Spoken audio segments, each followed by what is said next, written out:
အားလုံးပဲမင်္ဂလာပါခင်ဗျာလင်ကားကြောင့် official YouTube channel မှာပြန်လည်ကြိုဆိုလိုက်ပါတယ်ကျွန်တော်တို့ channel ကနေဒီနေ့မှာတင်ဆက်ပေးဖို့ရွေးချယ်ထားတဲ့ဇာတ်လမ်းကောင်းလေးကတော့ဆရာကတော့ရေးသားထားတဲ့ဇုံတီဥပဒါနဲ့ဘိုလူပွဲဆိုတဲ့အတွဲလေးစာသင်29ကိုတင်ဆက်ပေးသွားမှာပဲဖြစ်ပါတယ်ခင်ဗျာဒီဇာတ်လမ်းလေးကိုတော့ကျွန်တော်လင်ကားကြောင့်မှတင်ဆက်ပေးသွားမှာဖြစ်ပြီးတော့ဇာတ်လမ်းလေးကိုမတင်ဆက်ပေးခင်မှာလဲ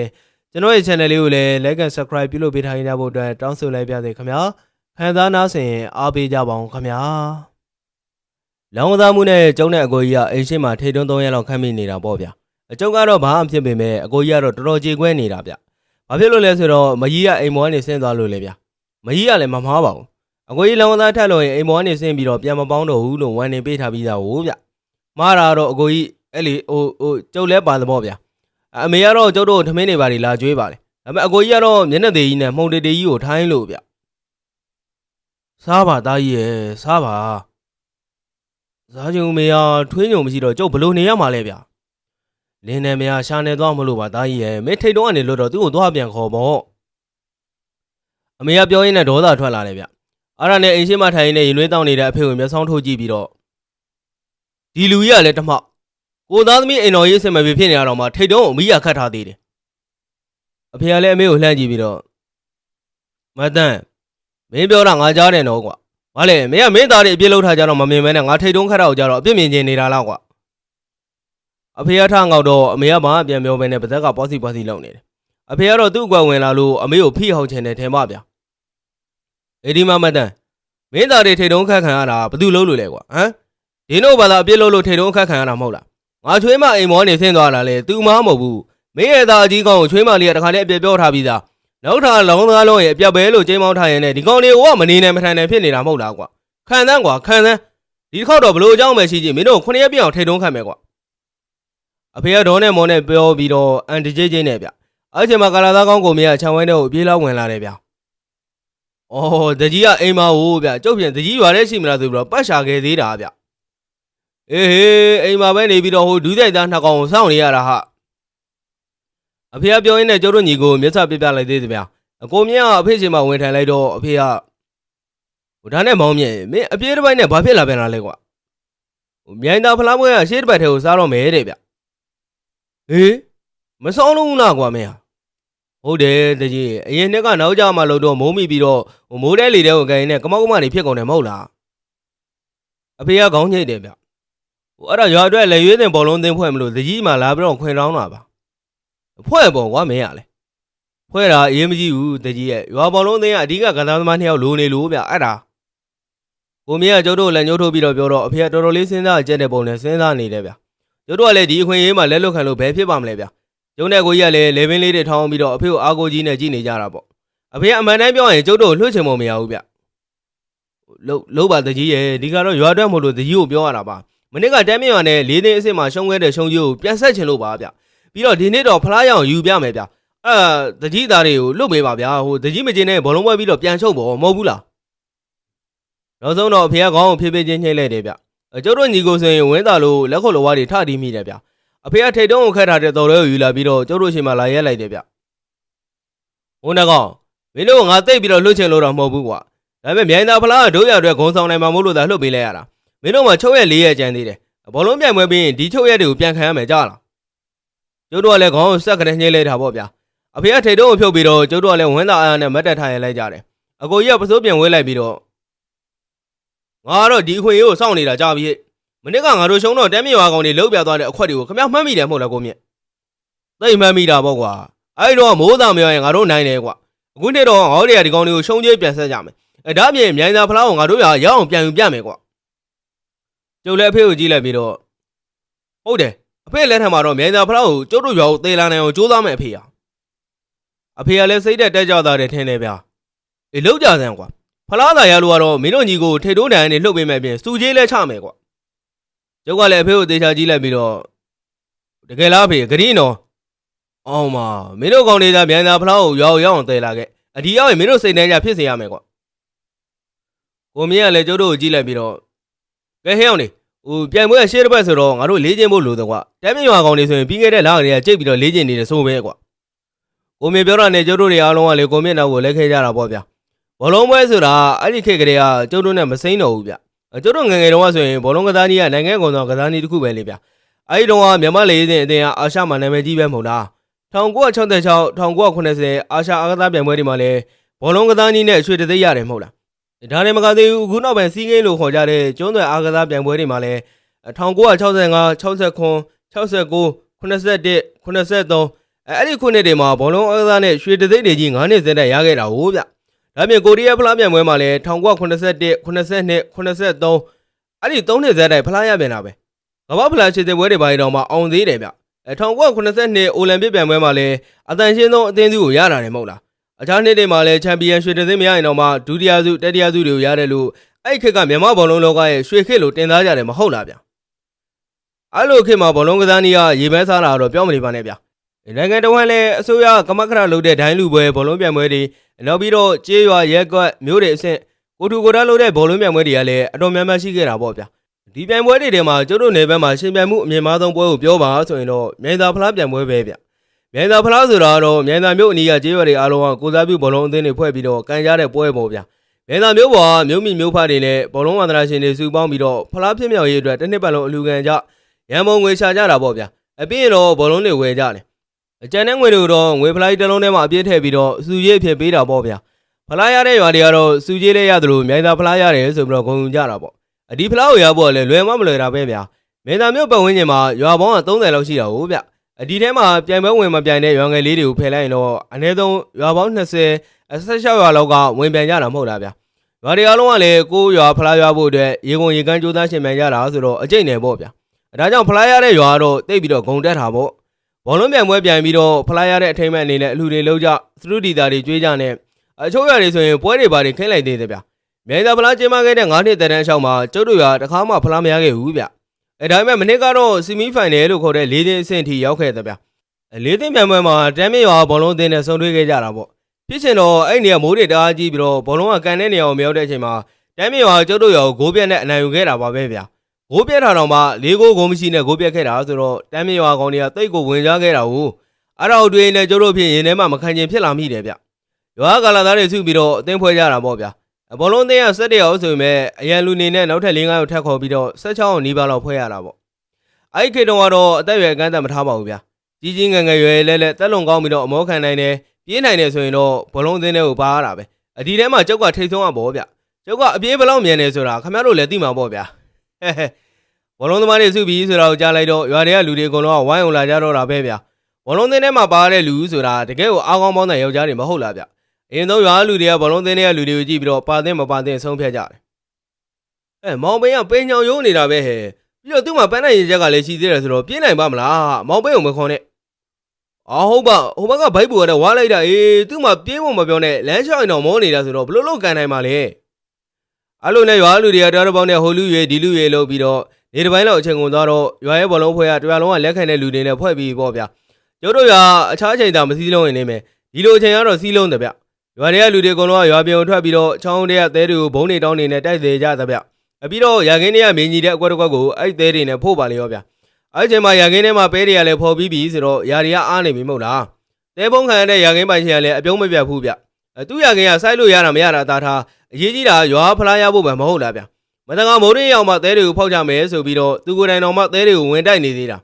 ပြီးတော့သဲတွေကိုရေပုံးနေနဲ့ထမ်းပြီးတော့ရေလောင်းကြပါလေရောဗျညနေဆောင်လို့ဆိုရင်တော့ကျတို့ဘောလုံးလေးချင်းမဲ့တဲခွင်းလေးကအသိဖြစ်သွားပြီပေါ့ဝက်လုံးနဲ့ဂိုးတိုင်လုပ်ပြီးတော့ဟိုဘက်ဒီဘက်မှာဂိုးတိုင်ထောင်လိုက်ရင်တော့ပြီးပြီပေါ့ဗျာခင်ဗျားတို့ကရွာဘောလုံးကွင်းဆိုပြီးတော့အထင်တော့မသေးနဲ့ပြုတ်တောင်းကန်ဘောကန်ဖို့အလန်းလေးပါတွေတော့လုပ်ပြီးတော့ထောင်ထားသေးတာဗျအားလုံးပြီးပြီဆိုတော့ဘောလုံးကလိုပြီပေါ့ဗျာဘောလုံးဆိုတာအဲ့ခေတ်ကရွှေတဲ့ရှားတယ်ဗျမြို့ကြီးတွေပေါ်မှာပဲရောက်တာအမြိုင်သာမြို့ပေါ်မှာတော့မှဘောလုံးဝယ်မရဘူးအချို့တွေကတော့ဘောလုံးဝယ်မရလို့အုပ်ရှိသေးကန်တဲ့လူနဲ့အုံသီးကြောက်ကိုကန်တဲ့လူနဲ့ပေါ့ဗျာကိုမြင့်ကဘောလုံးလုံးကိုကန်ပြီးတော့ကွင်းထဲကိုဝင်လာတယ်ဗျကိုမြင့်ဘောလုံးကဘလို့ရလာလဲဗျဘလို့ရမလဲကွာမနစ်ကဘောလုံးပြိုင်ပွဲမှာကွဲသွားတဲ့ဘောလုံးအခွဲကြီးကိုအစိမ့်နဲ့ပေးဝယ်ခဲ့ပြီးတော့အထဲကိုအဝိစားတွေထည့်ပြီးတော့အက်ချီနဲ့ပြန်ချုပ်ထားတာပေါ့ကွာဘောလုံးကရာဘာတီနဲ့လှုပ်ထားဆိုတော့ချုပ်လို့ရတယ်ဗျကိုမြင့်ပေးတဲ့ဘောလုံးကလည်းမစိုးပါဘူးဗျအဝိစားတွေထည့်ထားလို့တာမယ်ဘောလုံးနဲ့လေးနေတာတဲ့ဆိုင်တော့ကန်လို့ပြုလို့ကောင်းပါလေဒါနဲ့ကိုမြင့်ရဲ့ဘောလုံးကအလေးကြီးဗျကွာလေးတာပိုကောင်းတာပေါ့ကွာလေးတာကိုအားဆိုင်ကန်တာအကျင့်ဖြစ်သွားတော့မှဘောလုံးအပေါ်ကိုကန်တော့အားပိုရှိမယ်မဟုတ်လားကွာကျတို့ကလည်းဟုတ်မောဟုတ်ကိုမြင့်စကားကိုကောင်းချင်းလဲကြတယ်မဟုတ်ရင်လည်းဘောလုံးကဒီတစ်လုံးနဲ့ရှိတာဟုတ်ဗျ ကျတို့ဘောလုံးစားကန်ပြီးဆိုတာနဲ့ကွင်းမျိုးရွာတွေကကလေးလူကြီးနဲ့မိမဒေတာမကျန်အကုန်ရောက်ချလာပြီးတော့အားပေးတာပဲဗျလူရဲတုံးကလည်းတရွာလုံးပါသလိုနီးပြလည်းတရွာလုံးပဲဗျကျတို့ဘောလုံးကန်နေတော့ဘေးနားနဲ့ဝိုင်းကြည့်ပြီးတော့ဟိုလိုဖြစ်တယ်ဒီလိုဖြစ်တယ်ဟိုလိုကန်ဒီလိုကန်နဲ့နီးဝိုင်းပြကြတာပေါ့ဗျညနေလေးချင်းပြီးပြန်လာပြီးတော့အကိုကြီးကသူ့မိမအိမ်ဘက်ကိုသွားကြည့်သေးတယ်ဗျပြီးတော့မျက်နှာကြီးကဖြီးပြီးတော့ပြန်လာတယ်အကိုကြီးခုနကတော့သေမလို့ရုံနဲ့အခုတော့ပြုံးဖြီးနေပါလားဗျထွေးညိုကငါ့ကိုပြောလိုက်တယ်ကွာတကယ်လို့ဘောလုံးပွဲမှာဖလားရလာခဲ့ရင်ငါနဲ့ပြန်ပေါင်းမယ်တဲ့ကွာရုပ်ကလည်းအကိုကြီးကိုကြည့်ပြီးတော့တပ်ပင်းချလိုက်ပြီးတော့တယ်ဘာပဲပြောဒီနေ့ဘောလုံးပြိုင်ပွဲကအခြားနေ့တွေလည်းပို့ပြီးတော့စူးစမ်းမယ်ပွဲပေါ့ဗျဒီနေ့တော့ကျတို့လေးကျင်ပြီးလို့အမောဖြေရေးတော့နေတော့မှတမ်းမြေရွာကိုကျော်ဟိုးကရောက်လာတယ်ဗျကိုကျော်ဟိုးကကျတို့ရွာသားဆိုရင်ပဲတမ်းမြေရွာသူနဲ့အိမ်တော်ကြပြီးတော့တမ်းမြေရွာသားတစ်ပိုင်းဖြစ်နေတဲ့လူပေါ့ဗျကိုကျော်ဟိုးကကျတို့ဖွဲ့နာကိုကန့်လာတယ်ဗျကိုမင်းကကြည့်လိုက်ပြီးတော့ဘာလဲကိုကျော်ဟိုကျတို့ဘာလေးလေးကျင်တယ်ဆိုတော့ခမောက်စပိုင်လုံးဖို့လွှတ်လိုက်တာလားဗျမဟုတ်ပါဘူးကွာငါတမ်းမြေရွာသူနဲ့ညားပေမဲ့ဒီရွာသားပါကွာရွာကိုသစ္စာဖောက်ပါမလားအခုလည်းမင်းတို့တခုသတင်းပေးခြင်းလို့လာခဲ့တာကွာကျတို့ကလည်းကိုကျော်ဟိုးနာမှာစုထိုင်လိုက်ကြတယ်မနေ့ကတမ်းမြေရွာဖလားရတာရိုးတန်းနဲ့ရတာမဟုတ်ဘူးတဲ့ကွာဟာဗျာရိုးတန်းဗျာလို့ဖင်းဖူးတော့ထောင်ပြီးတော့ရတာလားဗျကိုကျော်ဟိုးကမျက်နှာကိုရှုံမဲ့လိုက်ပြီးတော့မင်းတို့ကွာငါပြောတော့စောအောင်နားထောင်ကြသမ်းပါဦးကွာတမ်းမြေရွာရိုးတန်းနဲ့နိုင်တာမဟုတ်ဘဲနဲ့မကောင်းတဲ့အောင်လဲပညာနဲ့လုပ်ပြီးတော့နိုင်တာတဲ့ကွာခမရတကယ်ပြောတာလားကိုကျော်ငါမင်းတို့လိမ်မမလားကွာငါမိမနဲ့ရဲရွာတွေကမိမတွေကအတင်းတုတ်ကြရင်နဲ့သူတို့ပြောတာကိုပြန်ကြားတာကွာအရင်နေ့တော့တမ်းမြေရွာနီးပြဆိုတဲ့အသားမဲမဲနဲ့ထုံးနေရတမ်းမြေရွာအောင်လဲဖျက်ကြီးမှာတိုးလို့ခေါ်တဲ့အောင်လဲသေးကိုသွားငှားတဲ့ကွာအဲ့ဒီအောင်လဲနဲ့လှုပ်ထားလို့သူတို့ကငါတို့နိုင်တဲ့ပြင်မြို့ကန်မြိုင်သားဘောလုံးအသေးုံတော်မှာအနိုင်ရပြီးတော့ဖလားရသွားတယ်မဟုတ်လားကွာတို့တို့ကလည်းပြန်စဉ်းစားမိတယ်ဗျကိုမင်းကတောက်တစ်ခေါက်ခေါက်နဲ့ခမရပြောတာဖြစ်နိုင်တယ်ကိုကျော်ဟိုကဟိုနေ့ကအကြောင်းတွေကိုပြန်တွေးလိုက်ရင်ကျုပ်တော့ရင်နာမိတယ်ဗျကျုပ်တို့နဲ့ပွဲတော့ကလည်းအမတ်ပတဲ့မိုးတွေရွာချလာပြီးတော့ကျုပ်တို့ကန်တဲ့ဘောလုံးကအရှိမြောက်ဖဲနဲ့ကျုပ်တို့ဘက်ကိုပဲလေတိုက်ပြီးတော့ပြန်လွင့်လာတာမဟုတ်လားဗျကိုမင်းပြောတော့အားလုံးကခေါင်းညှိပြီးတော့ထောက်ခံလိုက်ကြတယ်ဒါရင်မကသေးဘူးကွာဘိုလူပွဲကြတော့လေမြိုင်သားအရှိတန်းတိုက်စစ်မှုတွေကဂိုးကိုမသွင်းနိုင်ဘူးမို့လားဗျနောက်ဆုံးပနတီကန်တော့လဲဘာထူးသေးလဲဗျဒီလောက်ဂိုးပေါက်ကျဲယူတော့မှတယောက်မှဝင်အောင်မကန်နိုင်တာထူးသန်းစရာပဲဗျခမပြောမှကျုပ်တော့စဉ်းစားနေမိပြီဗျကိုကျော်ဟိုကလည်းအားရဝမ်းသာနဲ့ဟုတ်ပါတယ်ဆိုကွာခမရလည်းကျုပ်တော်မှာအဲ့ဒီသတင်းကြားပြီးတော့တော်တုံလို့သွားပဲမဟုတ်လားအဲကြောင့်ခမရတို့လာပြီးတော့သတင်းပေးတာပဲနေသေးမအောင်ကိုကျော်ဟိုရဲ့ကိုထိုးနေရတဲမြေရွာသကြီးရဲ့သားမဟုတ်လားသူကဒီလိုအောက်တန်းကြတဲ့ညီကိုသုံးတာသူ့ဖေကမသိဘူးတဲ့လားကိုကျော်ဟိုကလည်းကိုကြီးကိုမျက်မှောက်ကြောက်ကြည့်လိုက်ပြီးတော့တားမလားကွာဟဲ့အောင်ကဘလို့နီးနဲ့နန်းနဲ့ဖလားရဖို့အဓိကမဟုတ်လားကွာငါထင်တော့ဒီကြံဒီမှာတဲမြေရွာသကြီးကိုနိုင်တော့မှပါကျင်ပါနေမှာကွာဟာဗျာဒါဆိုဒီကောင်နေတော်တော်မတရားတာပဲဗျဘောလုံးသင်းတွေကလူတွေကမခံချင်ဘူးပေါ့ဗျာအေးလေငါတို့ကရိုးသားပြန်ပေမဲ့ဒီကောင်တွေကမရိုးသားပါတော့ကွာအဲ့ဒါပြောတာပေါ့ကွာအခုငါလာရတာလေတမ်းမြေရွာသားတွေကတခါနိုင်ရဘူးတော့နိုင်တဲ့အရာတော်ကိုသိနေပြီကွာအခုလဲသူတို့ချင်းချင်းခေါင်းချင်းဆိုင်ပြီးတော့တိုင်ပင်နေကြတယ်ငါထင်တော့ဒီကောင်တွေအောင်လန်းနီးတွေမသုံးတော့မပြောနိုင်ဘူးအဲ့ဒါမင်းတို့လည်းသတိထားအောင်လို့လာပြောထားတာကွာအကျေးဇူးတင်ပါတယ်ကိုကျော်ဟိုးဟာဒီသတင်းကြားပြီးကျုပ်တို့ပြင်လေးတော်မလေးကျင်ကျင်တော့ဘူးဗျာကျုပ်တို့အကုန်လုံးကလည်းစိတ်တက်ကြသွားကြတယ်ပေါ့ဗျာဒါပေမဲ့အဲ့ဒီအချိန်မှာကျုပ်ကောင်းတဲ့ကိုအကြံတစ်ခုရလိုက်တယ်ဗျဟာဟေ့လူတွေကျုပ်မှအကြံတစ်ခုရှိတယ်ဗျတသင်းသလုံးကကျုပ်ကိုဝိုင်းကြည့်တယ်ဗျဒီကောင်နေညစ်ပက်တာကိုသိပြီဆိုတော့ဒီတိုင်းငြိမ်ခံနေကြအကြောင်းမရှိဘူးဗျဒီတော့ကျုပ်တို့ကလည်းဥပဒါကြီးကိုခေါ်သွားရင်မကောင်းဘူးလားကလာသားတွေအကုန်လုံးကဥပဒါနဲ့ခင်နေဆိုတော့ဒီကြံကိုထောက်ခံကြတယ်ဗျဒါမဲ့အလက်ကောင်ကဥပဒါငါတို့နဲ့လိုက်ပါမလားကွာကျုပ်ခေါ်ရင်ရပါတယ်ဗျာကဲမပူနဲ့ကျုပ်ရအောင်ခေါ်ခဲ့မယ်ကျုပ်ကလည်းလက်မထောင်ပြီးတော့ကိုယ့်ရင်ဘက်ကိုပြန်ထိုးပြလိုက်တာပေါ့ဗျာဟာအလက်ကောင်မင်းကတော့လှုပ်တော့မယ်ကွာအာကစားနီးပဲကွာရိုးသားသားပြန်ကြပေါ့ဥပဒါကိုကျုပ်ကပြောလိုက်တော့ဥပဒါအကြောက်ကညင်းတယ်ဗျဥပဒါညင်းမယ်ဆိုတော့လေကျုပ်ကတွေးထားပြီးသားပါအဲ့ဒါနဲ့သူနာကိုကပ်ပြီးတော့လှုပ်ပါဥပဒါရာဒီပွဲကတိတ်ပြီးတော့အရေးကြီးတဲ့ပွဲမဟုတ်ပါဗျရောမင်းတို့ဘာသာဘာပွဲဖြစ်လေကွာအာကစားလို့ကစားပေါ့ကွာမကောင်းတဲ့နီလန်းနေနဲ့ကလိန်ကြည့်ကြပြီးတော့အနိုင်မြူကျင်တမ်းပါနဲ့ကွာဟိုဗျာကျုပ်ကလည်းဥပဒါကိုကလိန်ကြည့်လုံခိုင်းတာမဟုတ်ပါဘူးဗျတကယ်လို့တစ်ဖက်ပြိုင်ဘက်ကကလိန်ကြည့်လုံလာခဲ့ရင်ဥပဒါနည်းနည်းတားဆီးပေးဖို့ပြောတာပါမနေ့ကလည်းတမ်းမြေဝါလူတွေကတိုးဆိုလားအဲ့လိုခေါ်တဲ့တဲရုပ်ကိုဆင်ရင်ပြီးတော့အောက်လန်းဒီပညာနဲ့ဘောလုံးဝဲနိုင်အောင်လုပ်တယ်ဆိုသဗျဥပဒါနည်းနည်းတော့စဉ်းစားသွားတယ်ဗျဒီလိုဖြစ်နေဥပဒါတယောက်ကကြိုပြောတာကိုလက်ခံဖို့ရာခိုင်နှုန်းများနေပြီမှန်းကိုကျုပ်ကသိပါတယ်အဲ့ဒါနဲ့အနားကိုထက်ကပ်ပြီးတော့လုံဆန်းမှာဥပဒါရာပြိုင်တာကျုပ်တို့ဘာသာအာသွန်ခွန်ဆိုင်ပြိုင်ပါမယ်ဒါပေမဲ့ကလိန်ကြတာတော့လက်မခံနိုင်လို့ပါပြီးတော့ရွာအတွက်ပဲဥပဒါရာဖလားရတော့ကျုပ်တို့ရလဲဂုံတက်တယ်မဟုတ်လားဗျဥပဒါရဲ့အေးပါကွာငါလိုက်ခဲ့ပါမယ်ဒါပေမဲ့ငါအသက်ကြီးနေပြီကွာမင်းတို့အတင်းတွေကိုဘယ်လိုလုပ်လဲရမှာလဲကွာ ကျုံနဲ့ကိုမင်းကပြောပြီးသားပါဗျကိုမင်းကဥပဒါကိုနီးပြခတ်မယ်တဲ့ဗျဒါမှဥပဒါလည်းကွင်းထဲကိုလဲလို့ရမယ်မဟုတ်လားကြီးလဲလုံးတော့လက်ကောင်ကမင်းငါဘောလုံးကိုကောင်းကန်နေတာမဟုတ်ဘူးဘလို့လို့နီးပြမလဲကွကျုပ်တို့ကန်တယ်ပြီးသားပါဥပဒါရဲ့ဥပဒါကွင်းမရနဲ့ဟိုကြီးဒီကြီးလုတ်ပေအောင်ပါပဲဥပဒါရဲ့နောက်ဆုံးတော့ဥပဒါခေါင်းချိန်သွားတယ်ဗျအကျုပ်ကလည်းပြောလိုက်တာပြောမနေပါနဲ့တော့ဗျဘောလုံးပွဲအတွက်မနေ့ဖန်မျိုးကိုတက်ရတော့မယ်ဆိုတော့ဘောလုံးကန်တဲ့အသင်းသားတွေကရွာထိန်ကဥတုကြီးကသူ့ရဲ့ဆိုင်မှာအကျုပ်ဂုံပြုပြီးတော့အဲ့ခံတယ်ဗျကျုပ်တို့ကလည်းသွားစားရတာပေါ့ဗျဝတ်သားနေနဲ့အမဲသားနေနဲ့ရှယ်ချက်ကြွေးတာဗျဥတုကြီးဟင်းတွေကတော့စားကောင်းပါတယ်ဗျဒါပေမဲ့အတော့ကလေးပါတော့ပိုကောင်းတာပေါ့ဗျတော်သားဟျောင်းနေဘောလုံးတော့မကန်သေးဘူးတောက်ချင်နေသေးတယ်မင်းတို့အခုချိန်တောက်ပြီးတော့အရင်လာကြလို့မနေ့ကခြေတန်းပွဲမှာမပြေးနိုင်မယ်ဖြစ်နေပါဦးမယ်ကွာကဲကောင်းကောင်းစားကြတော့ကြကွာအပြင်တော့အဲ့မြိုင်သာဖလားကိုဒိုးရောက်တာသေလာခဲ့ကြသမ်းပါကွာမပူပါနဲ့ဥတုကြီးဟာကျုပ်တို့သေခဲ့ရင်လားဥတုကြီးကဆူချဖို့ပြင်ထားဗျမင်းတို့သာဖလားပါလာလို့ကတော့အဲ့ညငါကိုယ်တိုင်ဝက်ကောင်လုံးကင်ကြွေးပြီးတော့အရက်လဲအကြိုက်တော့အမူပြဲစောက်ကြသမ်းကွာဟုတ်ပလားကျုပ်တို့ကလည်းရီမောပြီးတော့ဥတုကြီးကြွေးတဲ့ထမင်းတွေကိုမြေရှိတ်နေစားခဲ့ကြတာပေါ့ဗျာမနေ့ကမနေ့စောစောမြိုင်သာကိုတက်ပြီးတော့ညနေ3 နာရီလောက်ကျတော့ပထမဆုံးပွဲတင်ဖြစ်ထောက်ရှာရွာနဲ့ကျုပ်တို့ရွာနဲ့ကကန်ရမှာမဟုတ်လားဗျစားတော့ပြီးတော့ပြန်လာတော့အမေကကြောက်ပြုတ်ပကံကြီးနဲ့အိမ်ကနေစောင့်နေတယ်ဗျအမေကြောက်တွေဘာလုပ်တာလဲဗျနင်တို့စားဖို့လေဟာဗျာဥတုကြီးဒီမှာစားလာခဲ့ပြီးပြီဗျမစားနိုင်တော့ပါဘူးဗျဟဲ့လက်ကောင်ရှာမရှိနဲ့ရော့နင်တို့နှစ်ယောက်တယောက်ကိုကြောက်ပြုတ်9 လုံးစီတထိုင်နဲ့ကောင်စားကြတယ်အကိုကြီးကလည်းမျက်လုံးပြူးသွားတယ်ဗျဗျာ9 လုံးတောင်လားအမေကအေးလေငါတမ်းမြေရွာငါမျိုးကိုမေးကြည့်တော့သူသားဘောလုံးသမားကိုဘောလုံးမကန်ခင်ညမှာတဲ့ကြောက်ပြုတ်9 လုံးကျွေးထားတယ်လို့ပြောတယ်အဲ့လိုဆိုင်အမောခံနိုင်ပြီးတော့တောက်လုံကောင်းတယ်ဆိုလားပဲဟဲ့နင်တို့လည်းညင်းမနေကြနဲ့တော့ကိုရအတွက်လို့စဉ်းစားပြီးတော့ဟောဒီကြောက်တွေကိုကောင်းစားစမ်းဘယ်စားနိုင်မှာလဲအမေရဲ့ထားလိုက်ပါမနေ့ဖန်ပွဲမစားခင်စားလိုက်ပါမယ်ဗျာမနေ့ဖန်အတွက်9 လုံးစီပြုတ်ထားပြီးသားဟဲ့ဒါဒီနေ့သာအတွက်ကျွေးတာကဲစားကြတဲ့ဟာနင်တို့မစားရင်ငါနဲ့တွေ့မယ်နော်ရုံးတဲ့ကိုကြီးကလည်းကြောက်ပြုတ်9 လုံးကိုစားနဲ့တို့ပြီးတော့စားလိုက်တာပေါ့ဗျာအခုကဥတုကြီးဆိုင်မှာအပြေးစားခဲ့တာဆိုတော့ဘယ်စားနိုင်မှာလဲဗျဒါပေမဲ့အမေအကြောင်းလို့ပါဇက်ထဲကိုထိုးထည့်ရတာဗျတော်သေးတာပေါ့ကြောက်ဥတွေကအိမ်ကြောက်ဥတွေဆိုတော့တိတ်အလုံးမကြီးပဲနဲ့သေးသေးလေးမို့တော်သေးတယ်ဗျ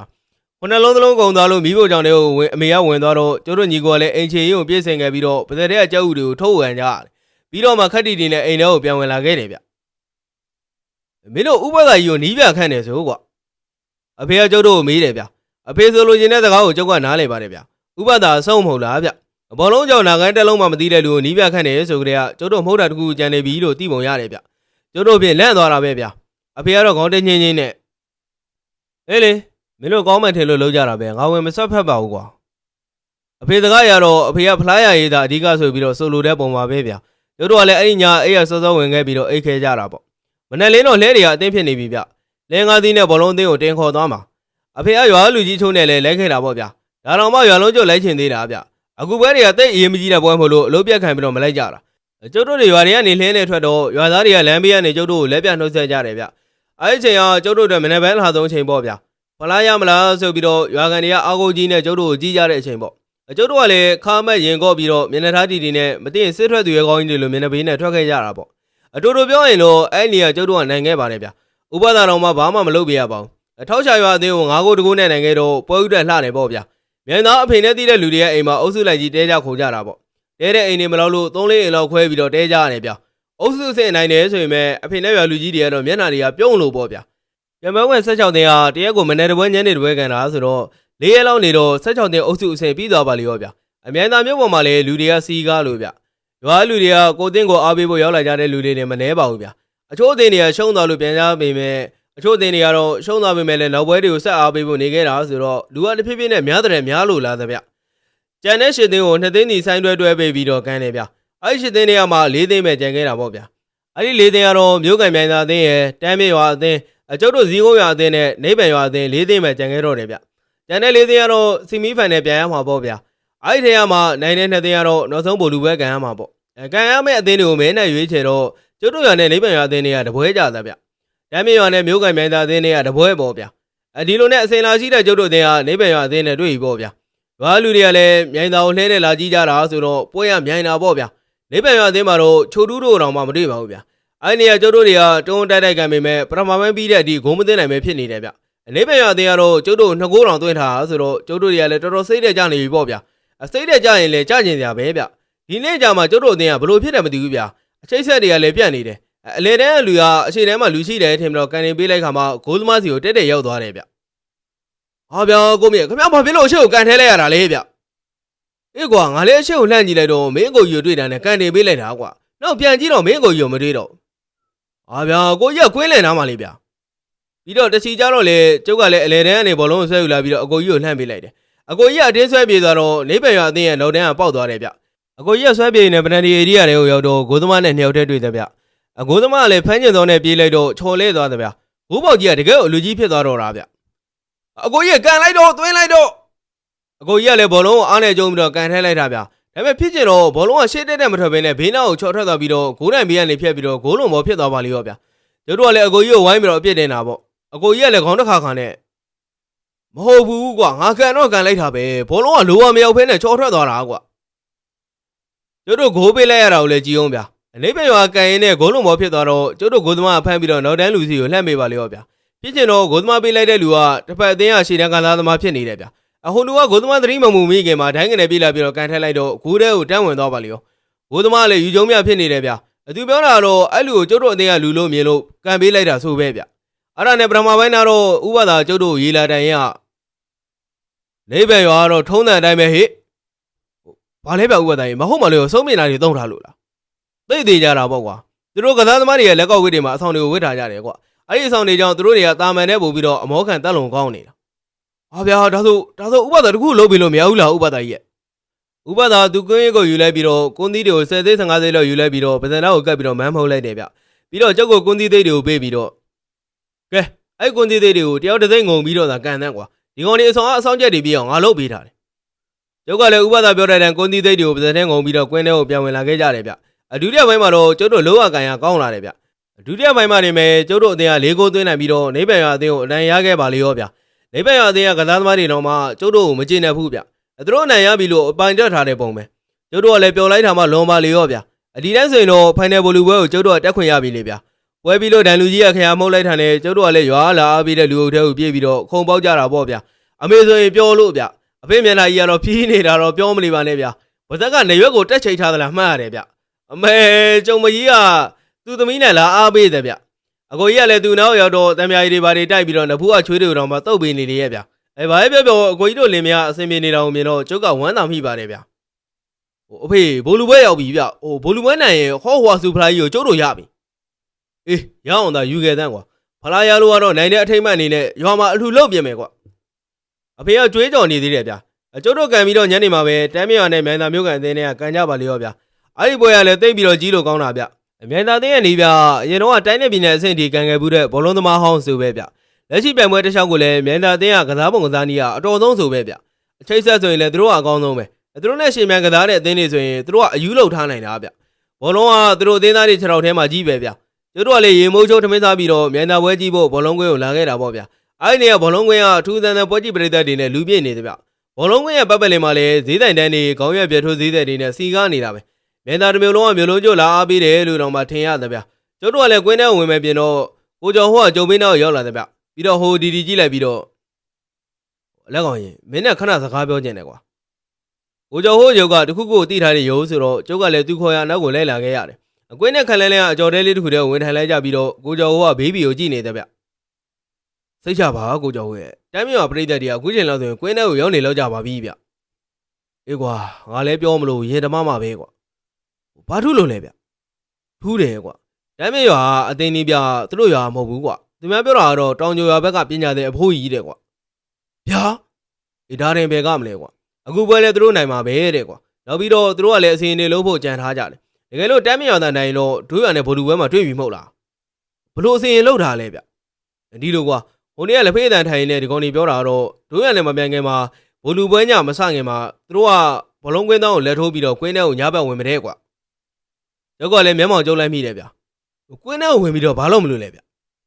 ကွာဘာလို့ရမှာလဲကွာမကောင်းတဲ့စီရင်တွေကိုမြုပ်ဖို့စီရင်ဖို့ပေါ့ကွာပြီးရင်တော့အရင်နှစ်ကလို့တိုးအုပ်ကြီးလဲယူလာသေးတယ်ကွာအယုတ်ကြီးကမဲတူနေတာပဲကွာဟိုလက်သေးရှည်တွေနဲ့အဆွဲကြီးတွေနဲ့ကွာ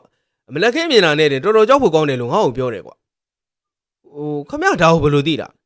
ဘယ်လိုသိရမှာလဲကွာအခုဘောလုံးသင်းထဲမှာငါမိမရဲ့မောင်ရင်ငါရောက်ဖအငယ်ဆုံးတယောက်ကပါတယ်လေကွာသူတို့ချင်းချင်းတိုင်ပင်နေတော့ငါကြားတာနဲ့မင်းကိုပြောမယ်ဆိုပြီးတော့စောင့်နေတာပဲဟေ့အဲ့ဒါမင်းတို့လည်းတခုလောက်ထန်တော့ကဲငါသွားပြီဟေ့ ငါအကြာကြီးပြောက်နေတော့လူတွေသတိထားမိသွားရင်မကောင်းဘူးကွာကိုကျော်ဟိုကကြော်တော်မစားနိုင်မင်းနဲ့ဆိုင်တွေကနေထလှည့်သွားပါလေရောဗျာကျုပ်ကလည်းအကျော်မီတော်ပဲနဲ့ဆိုင်ကနေပြန်ထွက်လာခဲ့တယ်ဗျဒီเจ้าတွေကိုဥပဒါကိုသွားပြောင်းมาဖြစ်မှာဗျအားနဲ့ကွင်းထဲဝင်ပြီးတော့ဥပဒါကိုရှားတာပေါ့ဗျကျုပ်တို့လိုဘောလုံးကစားသမားတွေကအထူးခွင့်ရရတယ်ဗျအဲ့ဒါတော့တစ်သားနဲ့ဆောက်ထားတဲ့ပွဲကြည့်စီပေါ်ကနေကြည့်လို့ရတာပါပဲကျန်တဲ့လူတွေကတော့ဘောလုံးကွင်းဘေးကနေမတ်တက်ရက်ပြီးတော့အားပေးရတာပေါ့ဗျပွဲကြည့်စီပေါ်တက်ပြီးတော့ဥပဒါကိုလိုက်ချပေးမယ်လုံးဝမတူဘူးဗျကွင်းထဲမှာလည်းလူတွေပြည့်နေတာဆိုတော့ဥပဒါတယောက်ကဘယ်ရောက်နေမှမသိပါဘူးဒီချိန်မှာကွင်းထဲကိုကျုံလှမ်းကြည့်လိုက်မိတယ်ဗျအပေါ်စပိုးချက်ဝေးထားပြီးတော့အောက်ကဘောင်းမီရှယ်ဝေးထားတဲ့လူကြီးတယောက်ကကွင်းဘေးနာနေကြည့်ပြီးတော့လက်ညှိုးတိုးတိုးနဲ့အော်ဟစ်အမိန်ပေးနေတယ်ဗျဒီလူကြီးကိုကျုံမမြင်ဘူးပါဘူးဗျတေချာတာကတော့ကိုကျော်ဟိုးပြောတဲ့အောင်လန်းဆရာကြီးဆိုတာပဲဖြစ်မှာဗျသူလက်ညှိုးထိုးနေတာကိုကြည့်ပြီးတော့ဘာရင်မုတ်ပဲနဲ့ကျုပ်တော်မှာကြောက်သိန်းနေထလာတယ်ဗျဝဲကစားပြီးနိုင်ဝဲလောက်ရှိတဲ့အခါမှာမြိုင်သာတင်းကတော်တော်ခြေပြက်လာတယ်ဗျလှုပ်ရှင်သလိုလှုပ်ကန်ကျင်သလိုကန်နေဖြစ်နေတာပဲပထမပိုင်းပွဲမပြီးခင်မှာပဲမြိုင်သာတင်းရဲ့နောက်ခံလူတယောက်ကကိုခေါင်းတိုက်ပြီးတော့သွင်းလိုက်ပါလေရောဗျမြိုင်သာပရိသတ်တွေဆိုရင်ဆဲလိုက်ကြတာပြောမနေပါနဲ့တော့နောက်တော့ဒုတိယပိုင်းဆက်ကန်တော့လေတော်တော်ခြေပြက်လာတယ်ဗျအဆိုးဆုံးကတော့မြိုင်သာတင်းကဘောလုံးပတ်သက်မှုများတယ်ဂိုးသွင်းခွင့်တွေအများကြီးရတယ်ဆိုပေမဲ့ဂိုးမသွင်းနိုင်ပဲနဲ့ဂိုးပေါက်ပြောက်နေတာပဲဗျတမ်းမြေရွာကစားသမားတွေကတခုခုကိုသိတယ်ထင်ပါရဲ့ဗျအေးလူကိုစောင့်နေတာပဲနောက်တော့မြိုင်သာတင်းကလူသားလဲတယ်ဗျအဲ့မှာအသားဖြူဖြူနဲ့လူတယောက်ကဝင်ကန်တော့တာပဲဒီလိုဝင်ပြီးတော့သိမကြပါဘူးဗျမြိုင်သာတင်းကတမ်းမြေတင်းကိုတကိုးပြန်ပြီးတော့သွင်းလိုက်ပါလေရောမျိုးကန်နေဆိုရင်လည်းအော်ဟစ်ပြီးတော့အားပေးလိုက်ကြတာဗျတမ်းမြေရွာကစားသမားတွေကတော့မျက်နှာတွေပြတ်နေတယ်ဗျနောက်10မိနစ်လောက်ကြာတော့ဒီလူကပဲနောက်တကိုးထပ်သွင်းတယ်ဗျဒီတိုင်းဆိုရင်တော့မြိုင်သာတင်းကနိုင်လောက်တယ်ဗျဒါမဲ့တမ်းမြေရွာငှားထားတဲ့အောက်လန်းဆရာကြီးကိုလည်းကြောက်ရသေးတယ်ဗျကျုပ်ဖြင့်ဘောလုံးပွဲသားကြီးရတဲ့စိတ်တထင်းနဲ့မှာပဲဗျဒီလူကဂိုးသွင်းပြီးတော့အောင်ပွဲခံပြီးတော့ကွင်းလေကိုပြန်ပြေးလာမှသူ့လိုခြေခောက်လဲတာပါရဲ့ဗျခြေခောက်လဲတာလည်းတော်တော်ဆိုးဆိုးဗျဘယ်ဘက်ခြေထောက်တစ်ခုလုံးကလဲထွက်သွားတာဗျသေးဖွဲတွေဝင်လာပြီးတော့ဒီလူကိုတည်သွားကြရတယ်ဗျသူ့ခြေထောက်ကပြေးဖို့မပြောနဲ့လမ်းတော်မှာမချောက်နိုင်တော့ဘဲနဲ့နာလုံးလိုခြေထောက်ကင်ပြီးတော့တားနဲ့အော်ဟစ်နေပါလေရောဗျသူ့လိုဖြစ်တယ်ဆိုတော့လေဘသူ့မှဆွဆွဲလို့မရဘူးမဟုတ်လားဒါမဲ့ကျုပ်ကတမ်းမြေရွာနီးပြောက်လှန့်ကြည့်တော့အဲ့လူကြီးကခိုင်ပြုံးပြုံးနဲ့ဗျသူပြောကကြောက်စရာကြီးဗျဒုတိယပိုင်းပြီးကနေကြတော့တမ်းမြေရွာနှစ်ကိုးသလုံးကိုဇက်တိုက်သွင်းပြီးတော့နောက်ဆုံးမြိုင်သာအသင်းကိုနိုင်သွားပါလေရောဗျမြိုင်သာအသင်းပြည်သက်တွေဆိုရင်တော်တော်ပွဲစုကုန်လို့မြို့ကန်တွေကနေထိန်းထားကြရတာဗျပွဲတင်ချောင်းလုံးမှာကစားပုံကောင်းဆုံးနဲ့နိုင်လာတဲ့အသင်းကအခုမှထွက်ရတယ်ဆိုတော့နှမျောဖို့တော့ကောင်းတာပေါ့ဗျတစ်ဖက်ကတမ်းမြေရွာအသင်းကိုကြည့်လိုက်တော့လေနိုင်မှန်မှန်းသိလို့နေမယ်ဗျအသိပြီးတော့တွန်းတိုက်တိုက်မကစားကြဘူးကျုပ်တို့အသင်းလောက်တော့မှခြေမရှိဘူးဆိုတော့ကျုပ်ကသိလိုက်ပါတယ်ဒါနဲ့ပွဲပြီးတော့ကျုပ်တို့တဲတဲ့အိမ်ကိုပြန်လာခဲ့တာပေါ့ဗျဥပဒါတော့အိမ်ရှိမှထိုင်ရကိုမြုံနေတယ်ဗျဩဥပဒါဒီရောက်တာဟိုကျုပ်ဖြစ်ရှာလိုက်ရတာဥပဒါရဲ့ဘာဖြစ်လို့လဲကွာကျုပ်လည်းဥပဒါဘေးကိုဝင်ထိုင်လိုက်ပြီးတော့ဘေးဘီကိုကြည့်လိုက်တယ်ကျုပ်တို့တဲတဲ့အိမ်ကလူတွေကအိမ်ပြုံသွားနေပုံရတယ်ဗျကျန်တဲ့လူတွေကလည်းဘောလုံးပွဲကိုကြည့်ပြီးတော့အိမ်ပြန်မှာတနေရာမှာဝင်ပြီးတော့စားတောင်းနေတဲ့ပုံပဲဗျဥပဒါတိုးရုပ်ဆိုတာဘလို့ရုပ်ကိုခေါ်တာလဲဗျဥပဒါကျုပ်ကိုတော့မှလှည့်မကြည့်ပဲနဲ့အောက်လန်းဆရာတွေဆုံးတွေကတရေတွေကိုမွေးလေရှိတယ်မဟုတ်လားကွာအဲ့ဒီတရေတိုးဆိုတဲ့တရေကတော့ရိုးတရေတွေနဲ့မတူဘဲနဲ့သူကဆုံးပညာတက်တဲ့ကောင်ဝေတကောင်ရဲ့တရေခိုအောင်နေတဲ့အယုတ်ပေါ့ကွာနေပေါင်းကွာမင်းကဘယ်ကနေကြလာပြန်တာလဲဟိုဒါဆိုအဲ့တိုးရုပ်ကတော်တော်ဆန်းတာပေါ့နော်အေးပေါ့ကွာတိုးမွေးတဲ့ပညာတွေကလည်းတောင်းပညာတက်အောင်လည်းမရဘူးကွာမွေးတဲ့လူကပညာနဲ့တိုးရုပ်ကမွေးတဲ့သူကိုပြန်ပြူသားတတ်တယ်ကွာပြီးတော့မွေးတဲ့ဆိုတဲ့အတိုင်းပဲထမင်းချိန်တန်ထမင်းဟင်းချိန်တန်ဟင်းကျွေးမွေးပြီးတော့တက်ရှိလူတယောက်လိုမွေးရတယ်ဆိုပဲကွာစွမ်းတာတော့ကိုမွေးထားတဲ့တိုးကပညာထက်ရင်ထက်တော့စွမ်းတာပေါ့ကွာဟိုဒါဆိုရင်တော့ဒီနေ့ကျုပ်တို့ဖလားရနိုင်တော့မှမထင်ဘူးဗျကျုပ်ပြောတော့ဥပဒါကျုပ်ကိုလှည့်ကြည့်ပြီးတော့မင်းအဲ့တိုးနဲ့ဖလားနဲ့ဘာဆိုင်လို့လဲကွာ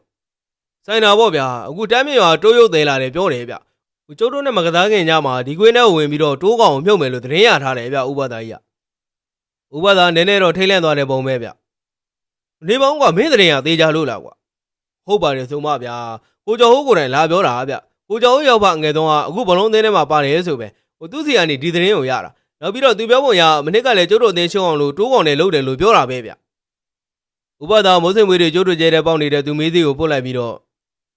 ့ဒါဆိုရင်တော့ငါတို့တားမှာဖြစ်မယ်ကွာလုံးမှာပြောဥပဒါရေအခုပွဲမှာလည်းသူတို့ကမဟုတ်တာလုပ်တာတယ်ဥပဒါရဲ့မြိုင်သာအသင်းကတမ်းမြေရွာအသင်းတဲ့10သားလောက်ပို့ပြီးတော့ခြေသားတာဗျအခုတော့ရှုံးတာပဲမဟုတ်လားဒီဘက်ဥပဒါလိုက်ကြည့်သေးခြင်းနဲ့ဗျ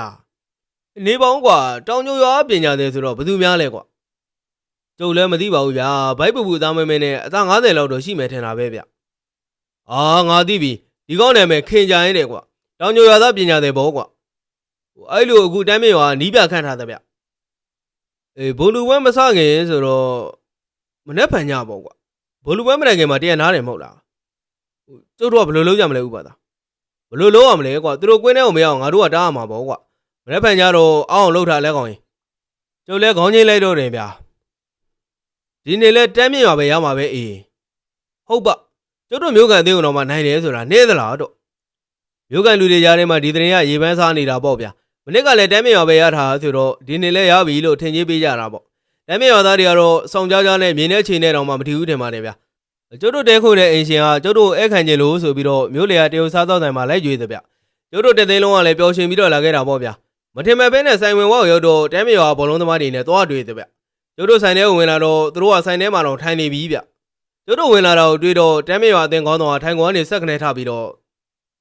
တော်ပြီအရှုံးသမားတွေလာပြီငါတို့ကအရှုံးသမားတွေနဲ့အတူတူတော့ထိုင်မစားနိုင်ဘူးကွကျုပ်ကလည်းလက်သီးဆုပ်လိုက်တယ်ဗျသူတို့လူတတိုင်းထွက်သွားဖို့လို့တော့အကိုကြီးကသူတို့အချိန်မှာပိတ်ရက်ပြီးတော့ဟေ့ရမင်းဘာခွေးစကားပြောတာလဲကွာအရှုံးသမားမလို့အရှုံးသမားလို့ခေါ်တာလေကွာဘာလဲမင်းကမကျေနပ်ဘူးလားကိုမင်းကထွက်လာပြီးတော့အကိုကြီးရင်ဘက်ကိုလက်နဲ့ထိန်းနေဗျဒါဟုတ်တမ်းမြရွာသားတွေကသူတို့အသာရပြီဆိုပြီးတော့မင်းတို့ဒီကုန်းရွာသားတွေကငါတို့ရွာကိုဘယ်တော့မှနိုင်ခဲ့ဘူးလို့လဲကွာမနစ်ကလည်းအရှုံးကြီးရှုံးခဲ့တာပဲမဟုတ်လားအခုလဲဘိုလူဘဲကိုပင်မကမ်ပဏီသမ်းပါနဲ့ကွာအချိန်တိုင်းမင်းတို့ရှုံးပါပဲကွာဒီဖလားကငါတို့အတွက်ပဲအသင်းကောင်းတော်ကြီးတော့တသိန်းလုံးကလက်ရည်ကြတယ်ဗျကျုပ်တို့ကလည်းဒေါသတွေထွက်လိုက်တာပြောမနေပါနဲ့တော့ဗျာဟေးမင်းတို့အရှုံးသမားတွေဆိုင်ထဲကနေမြင်မြန်ထွက်သွားကြတဲ့ကွာဒီလိုဆိုင်ကမင်းတို့လိုအရှုံးသမားတွေနဲ့တန်လို့လားကွာဟမ်ကိုယ်စင်ကိုတီးပြီးတော့လမ်းဘေးတစ်ပင်အောက်ကဆိုင်မှာသွားစားသမ်းမှာကျုပ်ပြောတော့အသင်းကောင်းတော်ကရှူရှဲရှဲဖြစ်သွားတယ်ဗျဟမ်ခွေးကောင်မင်းဘာပြောတာလဲဟုတ်တယ်လေဗျာရှုံးတဲ့လူကထွက်ရတာထုံးတယ်ပဲအခုလည်းခမရတို့ထွက်တော့မယ်ဆိုတော့ခမရတို့ရှုံးပြီပေါ့မဟုတ်ဘူးလားပြီးတော့လည်းပြောလိုက်ပါဦးမယ်ဗျဆယ်နှစ်သက်တဲ့ကျင်းပလာတဲ့ပြိုင်ပွဲမှာခမရတို့ရဖလားတစ်ခါပဲရဘူးသေးတာပါဗျတနေ့လောက်ရဘူးတာနဲ့နှစ်တန်းရမယ်လို့ထင်နေမှားမှာပေါ့အသင်းကောင်းတော်လည်းဒေါသထွက်နဲ့အေးအဲ့ဒီဖလားဟိုတောင်မှမင်းတို့ကတစ်နှစ်လောက်ရဘူးလို့လားကွာရတော့မှာပါဗျာစောင့်ကြည့်လိုက်စမ်းပါဒီနှစ်တော့မြိုင်သာဖလားကိုကျုပ်တို့ရအရောက်ကိုတည်သွားမှာပါဗျအေးပါငါတို့စောင့်ကြည့်နေပါမယ်ကွာအသင်းကောင်းတော်သူတို့မှဟိုဖဲရှိတဲ့ပုံစံမျိုးနဲ့ကျုပ်တို့မခံသေးလားလို့ပြီးတော့ထွက်သွားပါလေရောဗျာကိုမင်းကကျုံသားကိုကတ်လာပြီးတော့ဒီကောင်တွေသိသေးကြနေပါလားကွာဒီတန်းဆိုရင်တော့မနစ်ကလို့ကလင်ကကြီးကြပြီးတော့အောင်လန်းနီးနဲ့လို့ရင်ဘယ်လိုလုပ်ကြမလဲမူပါနဲ့ဗျာကျုပ်တို့ဘက်မှာဥပဒေရှိပါတယ်ဗျခင်ဗျားတို့စိတ်မူပါနဲ့ဒီလိုနဲ့ညာဘက်ကိုရောက်လာခဲ့တာပေါ့ဗျာညနေဆောင်ပြီးတော့မကြခင်မှာပဲဥပဒေကျုပ်ကိုခေါ်တယ်ဗျဟိုအလက်ကောင်ကြီး6နိုင်ထိုးပြီးဆိုတော့သွားကြစို့ဟဲ့မစိုးလုံးလားဗျဥပဒေကြီးကျုပ်ထင်ဒီလိုတည်းညသကောင်လောက်မှသွားမယ်ထင်တာပဲမဟုတ်ဘူးကွာတိုးရုပ်ဆိုတာည9နိုင်မှမြုပ်နိုင်ပြီးတော့စင်ရတော့ကွာအခုက6နိုင်ထိုးပြီးဆိုတော့ငါတို့ကလမ်းလျှောက်မှနဲ့ဗာနဲ့ဆိုရင်6နိုင်15လောက်ဆိုရင်တော့ကွင်းသားကိုရောက်ပြီဒီကောင်နေလာမဲ့အချိန်ကိုအသာဆောင်တာပေါ့ကွာအဲ့နဲ့ကျုပ်နဲ့ဥပဒေလည်းအဝိတ္တထဲကိုတစ်ခုနဲ့ထွက်ခဲ့ကြပါလေရောဗျဘောလုံးကွင်းသားမှာတော့လူဝရှင်းနေပြီဗျဘောလုံးကွင်းကမျိုးစုံသားမှာရှိတာဟုတ်ဗျတော်မျိုးကကွင်းဆိုတော့လေချန်စီယိုတွေဘာတွေကိုမခတ်ထားပါဘူးအတန်သူကျိုးတွေကိုပက်ပက်လေကာယုံကာထားတာပါကျုံနဲ့ဥပဒေလည်းကွင်းပေးမြေတော်တရားနေပေါ်အောင်ရင်ကအချိန်တွေကိုစောင့်ကြည့်နေတယ်ဗျ